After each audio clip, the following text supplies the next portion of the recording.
I actually can't believe it's been 10 years since I started to learn to fly. And here at Biggin Hill Airport, of all places, it's got a lot of history, and it's a beautiful place for me. It's got a lot of memories.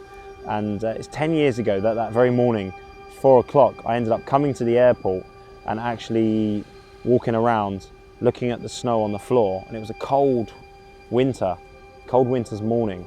And then obviously I headed off to Alouette Flying Club, and it was when I started my private pilot's license. But the journey actually started a few months before, when I first got my flying bag and I got my theory books that my mum had bought me for Christmas. And it's then when I started to read the theory, understand the law and physics of flight, and actually understand how difficult it was actually going to be. But it took its time. It was a bit of a process. And then obviously I did my first solo over a year later. As I look back at my time here at Biggin Hill, it's absolutely incredible to think that I've come so far from those first 10 years.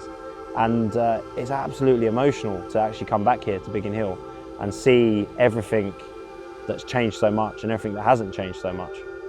And as I look back on the journey that has taken me to get here, it's absolutely incredible. What got me into aviation was quite interesting. When I was a young child, when I was living in my grandparents' house, and every time at 5:30 and 9:30 and sometimes 10 o'clock, you'd have the Concorde flyover, either from New York or Barbados. And I used to look up and I used to feel the ground vibrate. And I used to feel it resonate with me when Concorde flew over. And there was one sunny day, I went to Heathrow Airport with my school and I saw Concorde take off. And that experience will live with me forever. Here at Heathrow Airport, watching what I thought was the most amazing machine that I've ever seen in my life. And when that airplane finally took off and the car alarms were going off, I had to laugh at myself because I've never experienced such a feeling inside. And I think then was when I knew what this bug was. I really did know what this bug was. And then obviously fast forward, after Concorde retired 7 years later, I knew that I wanted to be a pilot after I left school. And this is where I came back to Biggin Hill, and I learned with all the passion that I had from Concorde to do my private pilot's license. I learned to fly quite quickly, a year and a half. I had the money coming in from part-time jobs. I was learning at sixth form my A-levels, and that dream was one that you could keep on dreaming for.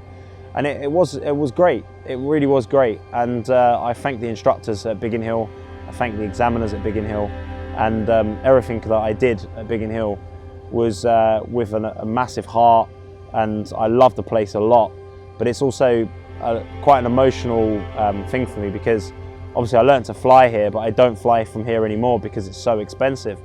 But that aside, you know, I did cabin crew for almost 3 years. I explored the world. I got to go in the flight decks, sit in the jump seats for takeoff and landing, in the cruise, and see a part of the world that sort of opened up all the emotions and, you know, that love, that bug that we call flying or we call aviation, and the passion that you have for it.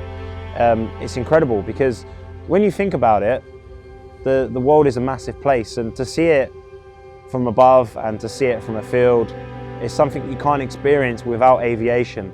And to have 10 years since I learned to fly, or started to learn to fly, on a very cold winter's morning. And I don't know why I got up so early for that flight. I think it was the excitement and I couldn't sleep.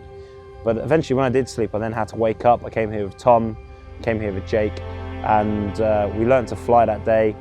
And I did my PPO in just over a year and a half. And that experience will live me forever. Not long after that, I got my night rating with Ian Davidson, an instructor here, and also a Virgin 747 captain, now on the 787 Dreamliner. And he also taught me my IMC rating and all the skills I needed to learn for in a light aircraft and get myself in situations of whether or not I could continue the flight into some different kind of weather. And the experiences that I've had since that have been legendary. And it brings me back to my next point, which is where I want to go next with it. After 10 years of flying, I'm going to do my instrument rating, and then I'm going to fly across Europe in a small aircraft, and going to actually do what I've always wanted to do over the last few years since I got my private pilot's license. And I'm going to bring it back to basics and make sure that aviation is there in the forefront of my mind again. and actually experience it and take it further, and hopefully one day get my airline pilot's license. And here is to 10 years of flying and another 10 years of flying coming right up. Thank you for watching. Don't forget to subscribe. See you later.